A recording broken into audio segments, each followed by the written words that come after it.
There's a message in this school bell, loud and clear. It's not scrawled in chalk across the blackboard or mapped out in meticulous notes. Here, it's written on the face of every student. A quiet understanding that at the end of this long dirt road in rural Kenya, this is a school for second chances.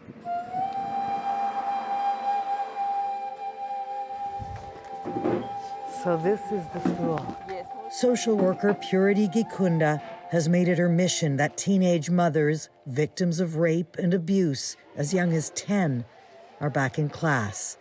She founded Greenland School's Education for Self-Reliance. There's a lot of stigma in the normal schools. There's discrimination, even from the teachers. Like a girl will come and tell you, she had a teacher saying, leave this one alone, this is a mother. This one has already given birth, she can't concentrate. Kenya ranks 3rd worldwide in teenage pregnancies, 1 in 5 girls, like Seraphine.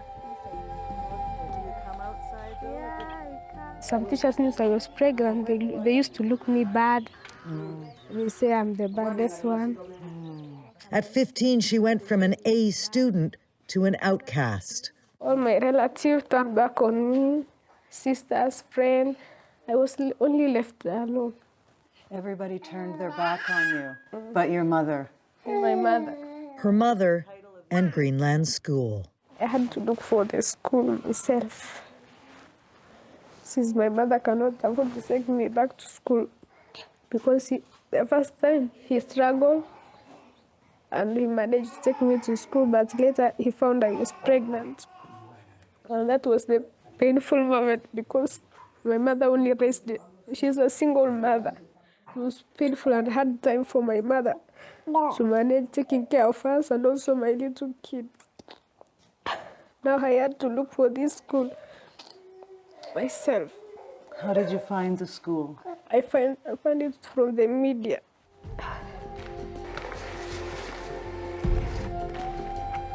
A small newspaper article on page 10 of The Nation. Special schools offer hope to teenage mothers. Moraa Obiria, a reporter trained by Canadian media organization Journalists for Human Rights with the support of Global Affairs Canada, was the first to file on the school. It's a story that taught many Kenyans that we shouldn't be looking at these teenage mothers as useless people, but as girls who can be helped to see the value in their lives, even if something happened, but there's another chance of building their lives beyond being teenage mothers. The impact of one article was immediate. Other news outlets picked up the story. Journalists for human rights, they are my heroes. They are the people who highlighted my first very story.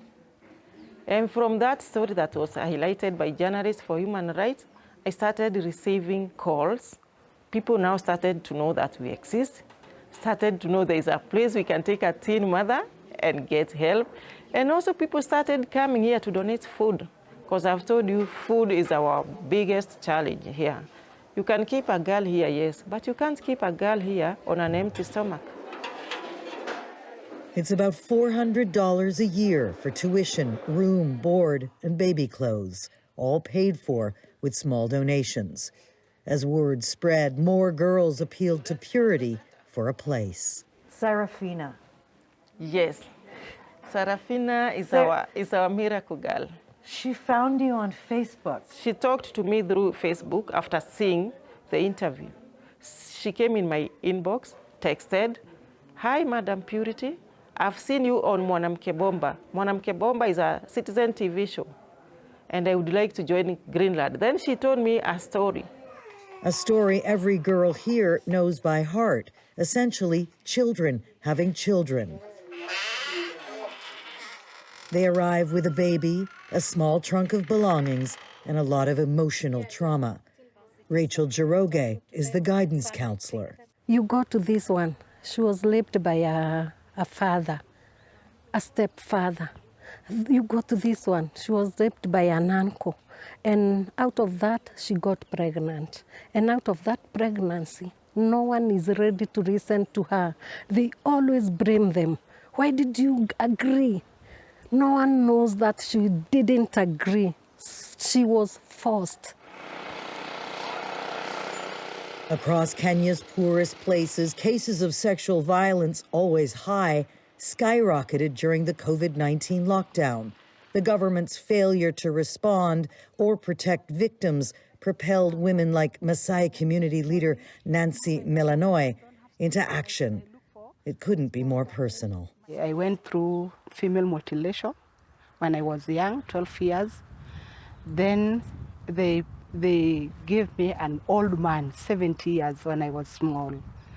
So they put me out of school because of marriage. Little girls in my village are going through what I went through. So I pray God, and He give me power to rescue them. I volunteer in my community to rescue them. She's rescued 20 girls so far, all students at Greenland.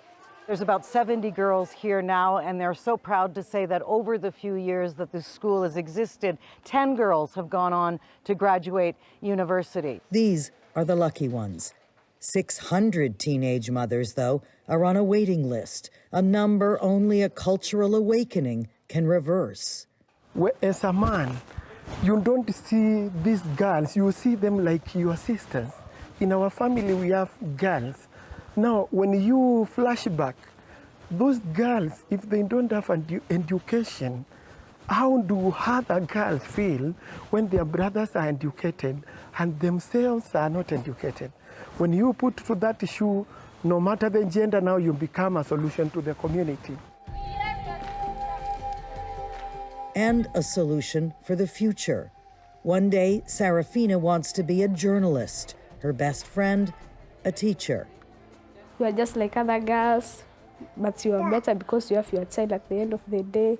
You know what you are doing at school. You know, yes, I'm going to class because I want my child to get a better life. By the time she graduates high school, Seraphine's baby boy will be 4 years old. Maybe his generation will bring the lasting change that Purity and her girls can't do alone. Lisa LaFlamme, Kenya.